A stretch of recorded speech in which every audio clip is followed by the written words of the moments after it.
Nós seguimos ouvindo na liturgia da palavra as profecias de Amós. E no trecho que a liturgia hoje nos traz, nós percebemos que a fala de Deus está direcionada para aquele dia em que Ele visitar o seu povo. Esse dia em que o Senhor visitar o seu povo, irão perecer todos os pecadores, mas aquilo que o profeta chama de pequeno resto de Israel, essa parte do povo, conhecerá a clemência, conhecerá o amor e a misericórdia do Senhor.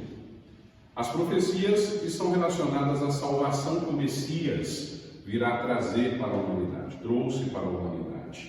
E a salvação messiânica começa exatamente com a restauração da casa de Davi, com a restauração do povo de Deus que inclusive se dividiu politicamente. Primeiro houve essa divisão, a divisão política, a divisão do reino.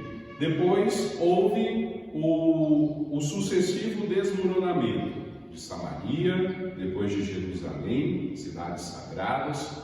Depois seguiu-se o exílio para a terra estrangeira, e tudo isso faz com que o povo de Deus se encontre como que num casebre em ruína. E é ao futuro messiânico que pertence, outra vez, todo o povo, como no tempo de Davi, até mesmo o resto de Edom, aquele vizinho rival, e todas as nações da qual o Senhor é Deus, se unirão de novo, porque o Messias vem para unir, o Messias vem para restaurar. O reino de Deus, o reino messiânico, significava assim, nas palavras do profeta, a paz e a prosperidade para todo o Israel, já na posse definitiva de uma terra prometida, e aonde estariam unidos ao seu Deus, para sempre e por meio de uma aliança eterna. As palavras da profecia de Amós, neste dia, trazem um grande raio de esperança, porque o povo de Israel precisava deste raio de esperança. O mesmo profeta, em outros momentos, teve palavras fortes contra este povo, como a gente vem refletindo desde o início da leitura das profecias de Amós. Por que palavras fortes? Porque em qualquer situação, com muita facilidade, o povo de Israel se esquecia de Deus, se esquecia da amizade que tinham com Deus, da amizade que travaram com Deus, e não uma amizade com um contrato qualquer, mas uma amizade com um contrato de aliança. O povo esquece da amizade com Deus, o profeta aparece com palavras duras. Mas agora as palavras do profeta, como disse há pouco, se revelam como um verdadeiro raio de esperança. O profeta não é profeta da dureza. O profeta é profeta do Deus de amor. Ele não é profeta do Deus colérico, mas ele é profeta do Deus de amor. Sim, fala palavras duras, mas não pode deixar de falar palavras de amor. Porque Deus é exatamente Pai. Inclusive nós chamamos Deus de Pai. E como o Pai de qualquer um de nós, que após haver corrigido alguma falha, corrigindo alguma falta, e até mesmo ter nos punido por alguma culpa, por algum transvio que nós tivemos na vida, não fica só nisso. Depois o Pai encoraja a mudar, a crescer, a se formar. Assim também é Deus. Deus nos corrige, mas depois Ele nos encoraja. Deus, como nossos pais carnais, nos corrige porque Ele nos ama e nos ama plenamente. E tudo pode ainda mudar nessa dinâmica de Deus e ser como antes, quando existe a paz entre todos. Assim também é dentro de uma família. quando existe paz entre todos, tudo volta a ser como era antes. Assim é a nossa relação com Deus. Quando existe paz entre nós e Deus, tudo volta a ser como era antes. A leitura desse dia traz ainda, nas palavras do profeta, um elemento que diz respeito aos últimos tempos. Aquele dia quando Deus reunirá todos os seus filhos numa festa sem fim, num lugar, em um espaço que haverá esperança. As palavras a esse respeito são muito fortes e cheias de amor. Mudarei a sorte de Israel, meu povo. Eles reconstruirão as cidades devastadas, as habitarão, plantarão vinhas, tomarão vinho, cultivarão pomares, comerão os seus frutos. Eu os plantarei sobre o seu solo, e eles nunca mais serão arrancados de sua terra, que eu lhes dei, diz o Senhor teu Deus.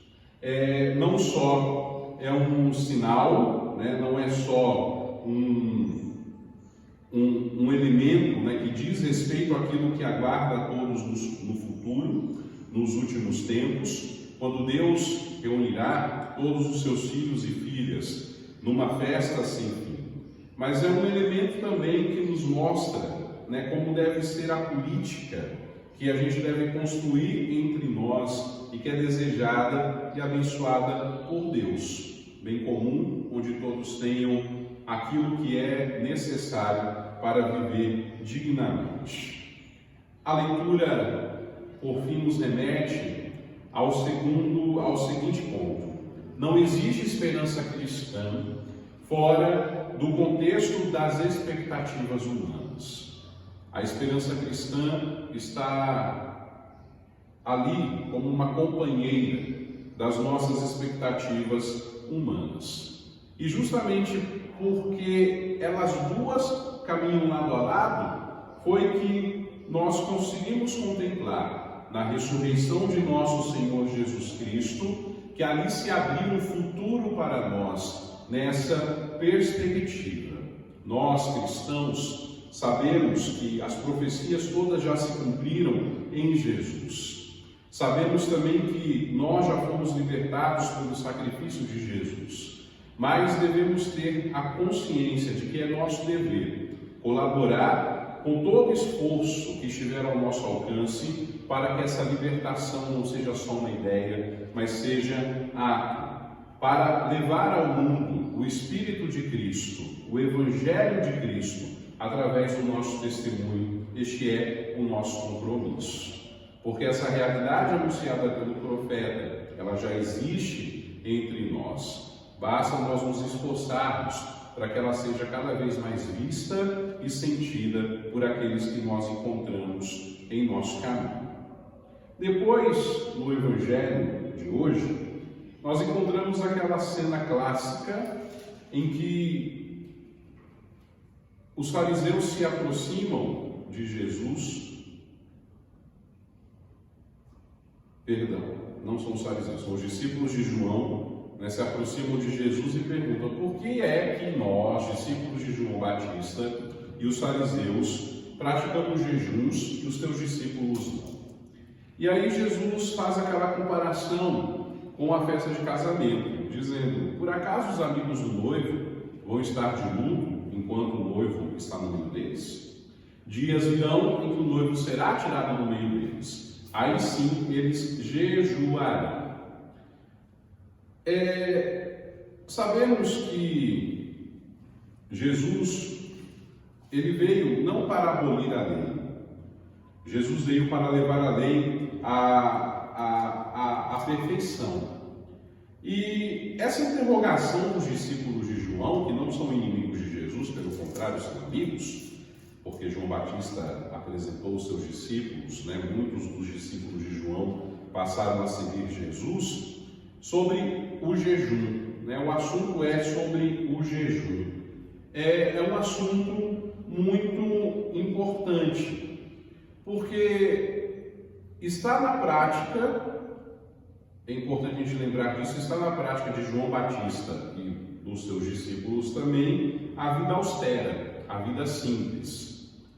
Eles jejuam, né? Eles têm ali uma dieta diferente. A Sagrada Escritura diz que João Batista se alimentava de mel e de gafanhotos. Então a gente imagina que o jejum é algo bem presente, conforme a afirmação também do próprio Evangelho, na vida de João Batista e também dos seus discípulos. E eles recebem, na concepção que eles têm do assunto, de Jesus sim uma resposta estranha.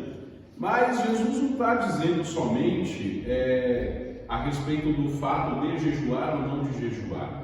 Na resposta de Jesus está presente o tempo da sua vida terrena. Ele está dizendo que enquanto ele estiver vivo, presente, no meio dos seus, é ocasião para se viver numa festa de casamento que nunca terminará. Por isso, o jejum destoa. E de fato, ninguém vai ter uma festa em nenhum tempo, e hoje também não é assim, para jejuar. A gente vai na festa e a gente espera comer alguma coisa, comer bem, inclusive. E aqui, né, no meio do tema do jejum, aflora o tema de Jesus esposo, que é um prolongamento do tema do Senhor esposo, de Yahvé esposo, bem presente nas profecias dos profetas de Israel. Mas aqui o esposo Jesus está dizendo: olha, eu estou com vocês, mas daqui a um tempo eu vou ser tirado do meio de vocês. Aí sim vocês jejuarão, aí sim vocês estarão de luto. Jesus projeta sobre a sua vida com essas palavras, com essa comparação, a sombra da sua cruz. E a frase pragmática que nós encontramos no final do Evangelho hoje, uma outra comparação: vinhos novos em odres novos, né? Quer significar que o novo espírito de amor e de liberdade do Evangelho deve exprimir-se em formas novas, que ele mesmo, o Evangelho, o Espírito do ressuscitado, do esposo, saberá criar e suscitar no meio de nós. Isso aqui é só uma curiosidade. Os judeus, que são cultivadores de vinho na Sagrada Escritura e consumidores de vinho também, porque o vinho na Sagrada Escritura representa a alegria de Deus. Então, para esquecer dos sofrimentos e dos tormentos, eles bebiam vinho. Por isso, o vinho é a bebida da alegria. Quando faziam vinho, eles colocavam vinho nesses recipientes chamados odres, que são grandes cestos, né, feito de um material que ele dilata ao mesmo tempo que o vinho vai fermentando, de modo que aquele recipiente comporte o vinho. Se colocasse vinho novo num odre velho, o odre já tinha dilatado a sua capacidade, então ele não suportaria, estouraria e perderia-se odre e vinho. Vinho novo em odre novo, né? A novidade precisa sempre de um espírito novo, né? De amor e também de liberdade. Por outro lado, a declaração de Jesus no Evangelho hoje, ela se faz um tanto explosiva, porque acabou-se o tempo da espera, não é mais tempo de jejuar. Se os judeus tivessem recebido este anúncio, todo Israel estaria em festa, porque os profetas anunciavam o Messias, e o Messias estava ali, o Messias tinha chegado, e por isso a festa seria tão grande que o seu eco teria chegado a todos os povos e nações vizinhas. O seu eco teria chegado a todo o mundo. Mas ao contrário, somente o grupo dos apóstolos e o grupo dos discípulos, que vai crescendo à medida que Jesus avança no seu ministério, acabam se beneficiando desse sentimento de festa naquele momento, da certeza de que o Messias, da certeza de que o Senhor está com eles, de que o Senhor está vivendo com eles.